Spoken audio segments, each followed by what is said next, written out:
தேர்வு வினாத்தாள் கசிவு தொடர்பாக பாட்னாவில் 2 பேரை சிபிஐ அதிகாரிகள் கைது செய்தனர். மே 5 நடந்த நீட் தேர்வில் முறைகேடுகள் மற்றும் வினாத்தாள் வெளியானதாக புகார் எழுந்தது. மே 5 நடந்த நீட் தேர்வில் முறைகேடுகள் மற்றும் வினாத்தாள் வெளியானதாக புகார் எழுந்தது. இந்த விவகாரம் தொடர்பாக பீகாரில் சிலர் கைது செய்யப்பட்டு உள்ளனர். மேலும் சிலரிடம் விசாரணை நடந்து வருகிறது.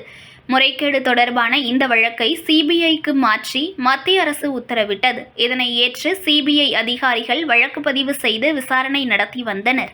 இந்த நிலையில் நீட் தேர்வு முறைகேடு தொடர்பாக பீகார் தலைநகர் பாட்னாவில் 2 பேரை சிபிஐ அதிகாரிகள் கைது செய்துள்ளனர்.